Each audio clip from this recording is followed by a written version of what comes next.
모든 것이 바뀐 격동의 80년대, DC 코믹스에서도 평행우주가 날아가는 초대형 에피소드와 함께 옴니버스를 탈피하는 등의 변화가 시작되었고, 히어로드가 저스티스 리그 또한 골든에이지와 전쟁의 시대인 1세대들, 과학과 발전의 시대인 2세대, 그리고 3세대를 지나 그 당시 격변하던 미국 스타일에 맞춰서 3에서 3.5세대 캐릭터들이 등장하게 되었고, 그들로 구성된 새로운 스타일의 저스티스 리그가 나타났습니다.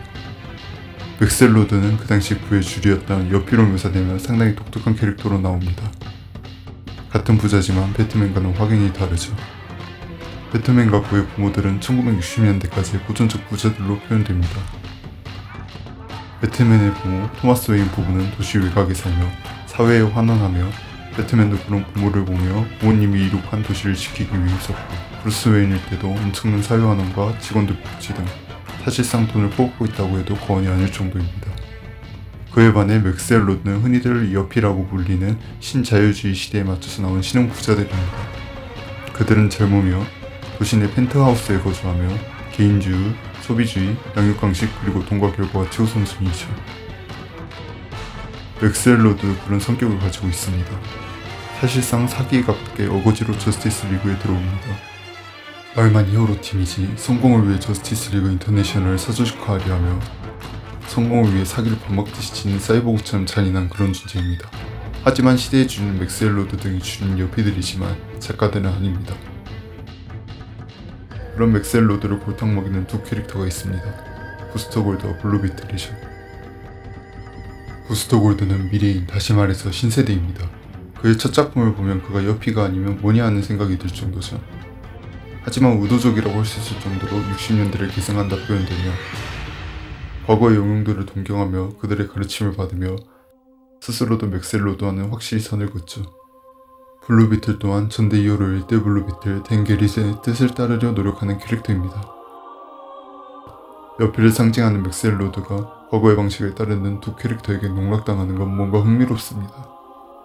소속만 히어로팀이지 돈을 밝히고 세속적이며 냉혹한 그런 인물이 효율적이지 못한, 어떻게 보면 낭만적이라고 표현이 가능한 히어로들에게 골탕 먹는 건 어떻게 보면 전형적인 악당 이야기죠. 다만 저스티스 리그 아메리카 60화에서 스스로 회상한 것 같이 저스티스 리그 덕분에 자신을 홀리는 로봇에게서 벗어난 후에는 조금씩 여피에게서 벗어나며 선으로 바뀌어져 가는 캐릭터였습니다. 그러나 한 작품에서 완전히 악당으로 굳어져 버립니다.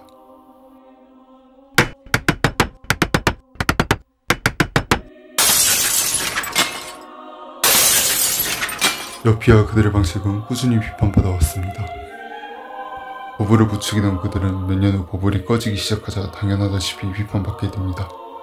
대공황의 교훈을 잊은 미국 사회엔 다시 대공황이 찾아왔고, 1987년 검목요일 사건 후에 91년에는 여피의 죽음이 선언되기도 하는 등 계속 악화되었고, 2001년 닷컴 버블 사태 등 여러 사건들로 인해 수많은 작품에서 여피를 비난해갔고, DC 코믹스 내에서도 그리 좋은 인상을 받지 못했습니다. 맥셀로드와 부스터 골드 등 여피에게서 영광을 받은 캐릭터들도 이것을 피해갈 수 없었죠.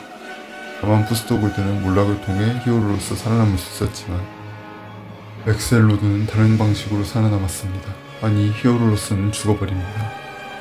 아이덴티티 크라이시스라는 작품에서 DC 코믹스는 기존의 그리고 순대 히어로들의 과거를 안 좋게 뜯어고쳐버렸고, 인피니트 크라이시스 카운트다운에서 같은 짓을 저질러버립니다.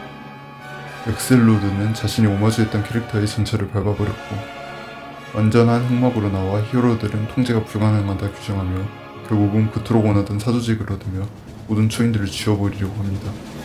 카운트다운 등 인피니트 크라이시스에서 맥셀로드는 실질적으로 위협이 되는 충동력자들을 6에서 7,000명 정도라고 말했습니다. 그런 그들을 제거하기 위해 오늘 130만 명이 넘는 우방 피해자들을 음악군단으로 만들어버리고 말이죠. 60년대 후 고전적 부자에서 여피들에게 부가 이동한 것처럼 음악 프로젝트 때 배트맨에게서 맥셀로드에게 블라드아이의 주도권이 넘어갑니다. 1988년 칵테일에서 여피 중 한 명이 이런 말을 합니다. 돈보다 중요한 게 뭐가 있나? 혁명? 돈 필요하지. 예술? 비싼 예술이 좋은 예술이지. 맥셀로드를 골탕 먹이던 두 캐릭터들은 돈이라는 문제 때문에 발목이 잡힙니다. 그들은 히어로들에게 무시당하며 블루비틀은 혼자 외롭게 사망합니다. 저스티스 리그 제너레이션 로스트에서 그는 유명한 말을 하게 됩니다. 배트맨은 강간범들로 가득 찬 방을 알몸으로 돌아다니는 창녀 같다. 그들의 노력과 관계없이 그들이 불러들이는 악당들 때문에 시민들이 고통을 받는다는 거죠. 흔히 여피들의 적대적 인수합병으로 거대 기업들을 공중분해시킬 때와 명분이 비슷합니다. 비효율적이며 보통 사람들을 고생시키는 거인들은 부숴야 한다. 슈퍼맨은 맥스웰로드에게 조종당하며 뭐 행복이나 다름없다는 인식이 생겼으며, 배트맨은 맥스웰로드에게 오막을 빼앗기고 조종당한 슈퍼맨에게 반죽당하며, 원더우먼은 맥스웰로드를 죽인 게 뉴스로 퍼지며 평판이 나락으로 가버렸습니다. 그런 맥스웰로드와 오막 군단을 끝내 쓰러뜨린 건 아이러니하게도 블루비트 테드 코드의 유산과 고정부자를 상징한 배트맨이었죠. 인피니 크라이시스 때도 비슷합니다. 신진 히어로였던 알렉산더 루터 주니어와 슈퍼보이 프라임이 악의 주축으로 나옵니다. 알렉산더 루터 주니어는 재벌 2세 같은 캐릭터입니다. 작품에서 자주 나의 아버지가 히어로니까 나도 히어로야 라고 말하며 결과를 위해 자신의 악행을 정당화하려 하죠. 슈퍼보이 프라임은 나도 슈퍼맨이 될 거야. 나도 크립톤에서 왔어. 더 나은 크립톤에서 라고 말하는 캐릭터이죠. 1세대 슈퍼맨도 나오기는 하지만 사실상 루서 주니어에게 선동당한 거나 다름이 없습니다. 로이스 레인이 낙원차원을 나오면 죽는다는 것조차 몰랐고 나중에는 다시 히어로로 돌아와 희생하기도 하죠. 결국 히어로들은 그들에게 일침을 가합니다. 내가 어디서 태어났든 어떤 힘을 지녔든 어떤 옷을 입었든 상관없어. 중요한 건 행동이라고. 슈퍼맨이 무슨 일을 겪고 있는지 알아. 그는 그런 대우를 받을 만한 사람이 아니야. 슈퍼보이도 그런 대우를 받을 만한 사람이 아니야. 그럼 너는 그런 대우를 받을 만한 자격이 있나? 묘하게 이렇게 들리지 않습니까? 너가 재벌 2세나 출신이 어디든 너가 얼마나 능력이 있고 대단하든 너가 어떤 비싼 옷을 입었든 상관없어. 너희가 사회를 위해서 뭘 했는데.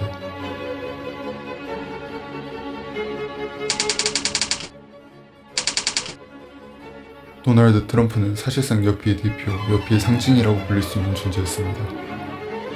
그는 경제 정치적으로 주목받았지만 트럼프 대통령이 2015년 선거에 나설 때부터 전세계 사람들의 이목이 특히나 집중되었습니다. 다만 그의 언행, 정책 등 여러 요소 때문에 긍정적이지 않은 방향으로 주목한 사람들이 많았고, 마블 코믹스와 DC 코믹스 둘 다 정치인 트럼프에 대해 다루게 됩니다. 마블 코믹스에서 트럼프 대통령을 묘사한 캐릭터 중 하나가 마블 코믹스의 문제작 싱크린 에파이어의 주연 캡틴 하이드라죠. 작품의 평과는 별개로 그 당시 트럼프를 착실히 묘사했습니다.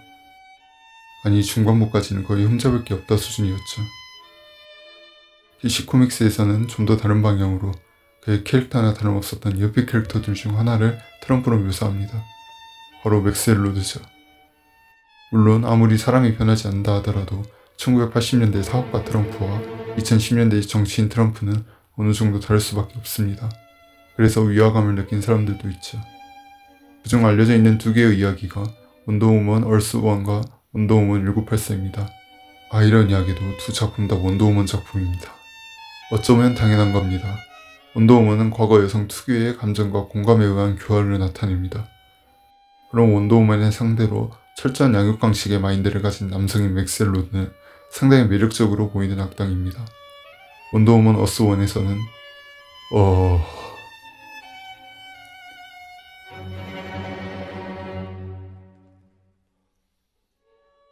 이 작품에서는 남성들과 그들의 방식은 추잡하다고 나오는데 맥스웰로드는 상당히 단순하게 묘사됩니다. 방금 언급한 어스1에 묘사된 남성들의 대표이자 미국 특유의 기술력에 의한 첨단 장비를 상징한 탄압자로서 자신을 따르지 않는 여성들을 전부 죽여버리고자 하며 아리스의 화신으로서 원더우먼을 끝까지 굴복시키려 합니다. 결국 그는 측근들도 경악할 정도로 날뛰며 싸우다 사망합니다. 원더우먼 1984는 원더우먼의 역사와 그 당시 시대상을 잘 버무린 작품입니다. 그래서 당시 미국인이 아니면 이해하기 힘든 부분도 있죠. 작품 외적으로도 원더우먼 1984는 코믹스 팬들에게 정말 은인이기도 한 영화입니다. 여기에 대해서는 할 말이 많지만 이건 나중에 기회가 되면 다루겠습니다. 여기에서 맥스웰로드는 전형적인 여피의 모습을 보여주며 코믹스의 극초창기와 비슷한 모습을 보여줍니다. 사기꾼으로 등장하며 사장을 처리해 회사를 먹어치운 다음 세상을 발 아래 두려 합니다. 작품의 핵심 물건이 황소정의 등과 교환을 편법으로 교묘히 피해 다른 사람에게 전가하며 소원을 통해 빼앗은 권력으로 사람을 조종하는 모습은 흡사 그가 나중에 얻은 정신조종 능력을 보는 듯 합니다. 자신 혹은 자신이 부리고 있는 집단이 이익을 볼 수 있다면 다른 건 알 바가 아니죠. 다만 그를 유혹한 대상이 기계에서 황수정으로 바뀌었을 뿐입니다. 원작의 맥스웰 로드는 자신의 주인의 추적을 피하려는 기계의 독촉과 양심의 가책에 점점 몰리게 되었고 1984의 맥스는 원숭이 발처럼 처음에는 건강, 그리고 아들의 안전 등 계속된 부작용을 겪게 되죠. 악인들도 낫긴 하지만 선이 있긴 하고 맥스웰 로드는 되돌아옵니다. 저스티스 리그 인터내셔널에서는 그게 살인이었고 1984에서는 그게 아들이었습니다. 가족의 가르침에도 삐뚤어졌던 원작의 맥스웰 로드는 삐뚤어졌지만 가족 덕분에 되돌아갈 수 있게 서술이 바뀌게 됩니다. 1984에서는 맥스웰 로드를 트럼프 대통령으로 묘사합니다. 1984의 제작진들은 맥스웰 로드를 사악한 악당은 아니라고 말합니다. 어찌 보면 당연합니다. 당시 코믹스에서 맥스웰 로드는 다른 세상의 자신을 보며 뜻을 바꾸고 조력자로 전향한 상태였으며 제작자들은 어렸을 때 옆이가 옳다고 배웠어요. 어렸을 때 각인된 것은 쉽게 바뀌지 않습니다. 원작이든 제가 말씀드린 두 작품이든 결국 그 어떠한 선을 완전히 넘어버린 맥스웰 로드는 결국 죽어버렸습니다. 그 선이 뭔지 본인만이 알겠지만 넘어간다면 돌이킬 수가 없겠죠. I'm sorry, but no. No. It's far too late for that.